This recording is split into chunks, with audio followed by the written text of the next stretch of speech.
Welcome to this explainer. Today, we're unpacking one of the most truly unbelievable survival stories of the modern era. We're talking about the 2018 Tham Luang cave rescue in Thailand. It's an event where extreme engineering, totally groundbreaking medical marvels, and just unprecedented crisis management all collided. This story gripped the entire world, and honestly, by looking at the exact systems and the absolutely wild decisions used to save 13 lives, we can learn a tremendous amount about problem solving when the stakes are literally life or death. So, let's jump right in. Okay, let's dive into this. Picture this. It's June 23rd, 2018. 12 boys, the Wild Boars soccer team, and their 25-year-old assistant coach head out to explore the Tham Luang cave system in northern Thailand after a pretty routine practice. They're just exploring, right? Well, they had absolutely no idea that heavy monsoon rains were about to unleash just hours after they stepped inside. The torrential water flooded the narrow passageways almost instantly, cutting off all exits. It essentially forced the team deeper and deeper inside the mountain just to escape the rising water. Eventually, they ended up completely sealed off, an incredible 4.7 kilometers deep inside the cave. Now, to really grasp the immense pressure these rescuers were under, we have to look at the timeline. Because, this wasn't some quick extraction. This was a harrowing 18-day ticking clock scenario. So they vanished on June 23rd. It wasn't until 9 grueling days later, on July 2nd, that they were miraculously found alive. But finding them, that was just the start. The timeline takes a really tragic turn on July 6th, with the death of a rescue diver, which proved just how deadly this environment really was. With the window closing fast, it led to a desperate, massive final evacuation push that finally culminated on July 10th. Let's talk about the sheer physics of the problem here, because it's mind-boggling. Rescuers were fighting against over 1 billion liters of water that had to be moved out of the cave. To put that into perspective for you, that's enough water to fill 400 Olympic-sized swimming pools. They brought in these massive mobile pump units, pumping out around 144 million liters every single day. I mean, they were literally trying to drain a mountain while the monsoon rains were just relentlessly pouring down on them. And the crazy thing? Lowering the water level was just to buy the dive teams working deep inside a tiny, tiny fraction of extra time. But even with those massive pumps running nonstop, time was totally running out. Why? Because the cave's environment was rapidly decaying.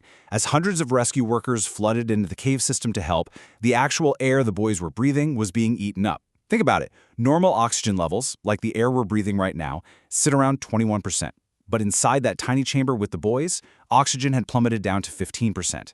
Divers were actually rushing in to release tanks of air just to restore healthy levels. So the countdown was on. There was absolutely no way they could just wait out the months-long monsoon season. They had to act immediately. And the journey to get to them? It was a dark, treacherous, complete logistical nightmare. The water was freezing cold, moving incredibly fast, and full of totally random debris from previous rescue attempts. We're talking wires, electrical cables, pump tubing, you name it. Visibility was practically zero. I mean, divers were operating blind, down to just a few inches of visibility. Navigating this crazy claustrophobic maze, fighting strong currents and completely flooded tunnels, meant that a round trip just to reach the boys and get back out could take up to 11 hours. And remember, that's 11 hours for the most elite, experienced scuba divers on the planet. When we look at the human element of this search, it is deeply, deeply visceral. British cave diving experts John Volanthen and Rick Stanton were the ones who finally located the boys on July 2nd. Volanthen later explained how they did it. They'd swim along an underwater passage, pop up wherever there was a pocket of air, shout, and basically rely on all their senses. In fact, he said, and this is a striking quote, "We smelled the children before we actually saw or heard them." Imagine that. After 9 full days in complete darkness, stranded on a rocky clay shelf, freezing and starving, somehow all 13 were miraculously still alive. But we have to pause here, because the extreme reality of this danger took a tragic toll. On July 6th, Saman Kunan, a 37-year-old former Thai Navy SEAL, lost his life.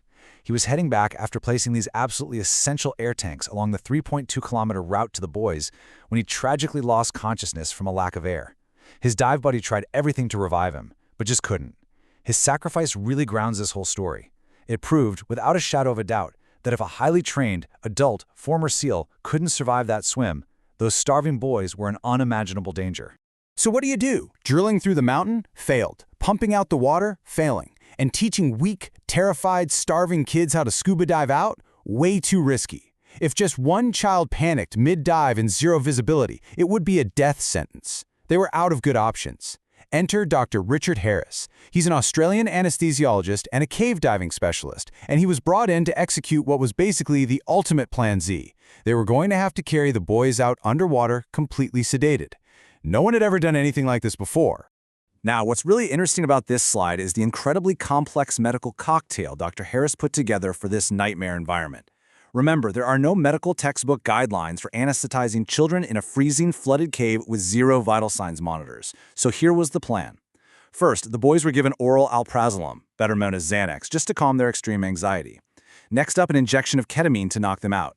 Crucially, ketamine keeps your respiratory drive going, meaning they'd still breathe on their own. But here's the catch. Ketamine causes heavy salivation, and a kid could literally drown in their own saliva inside a dive mask. So step 3, an injection of atropine to dry up their mouths. Finally, they strapped on a tight-fitting face mask pushing 80% oxygen with continuous pressure, or PEEP, to force their airways to stay open. So pulling off that sedation was just hurdle number 1. The actual physical extraction, just as terrifying. The boys, completely out cold, were strapped with an air cylinder right on their chest. The rescue divers had this handle attached to the back of the child and essentially carried them face down. This was to make sure any water that got in would drain away from their mouth and nose.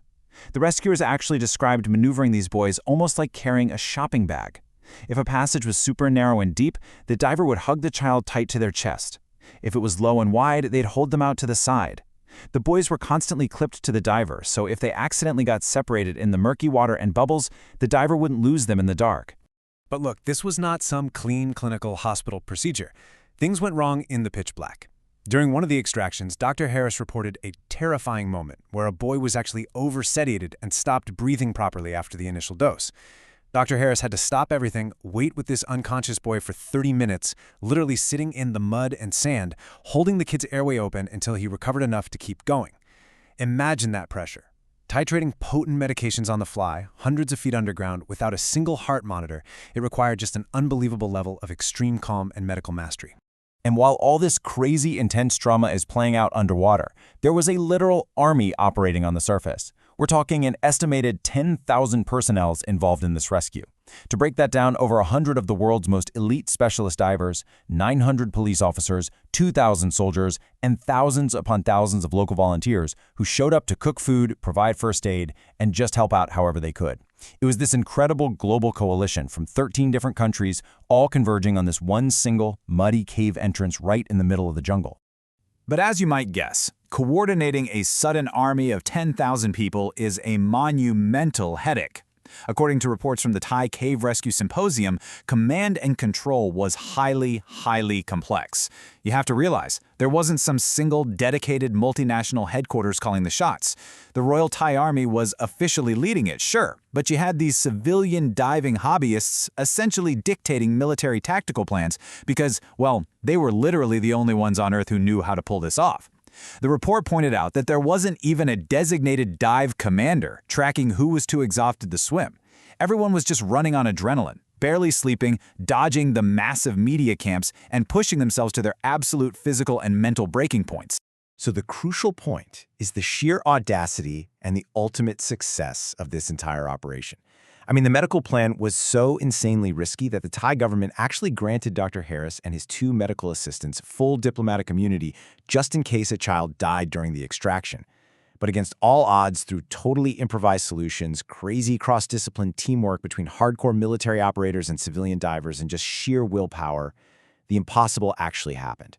By July 10th, all 12 boys and their coach were successfully pulled from that mountain alive.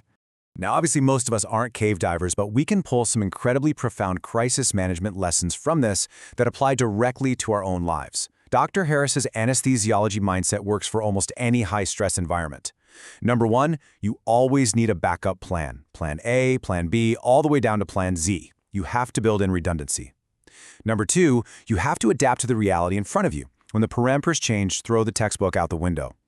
And finally, constant, clear communication across different teams toward one single shared goal is the only way you survive a crisis. The Tham Luang cave rescue completely shattered the boundaries of human endurance, medical science, and what's possible with global cooperation. It's a testament to the fact that when every conventional option fails, human creativity and courage absolutely have to take over. So I want to leave you with a thought to chew on as you face your own challenges, whatever they may be.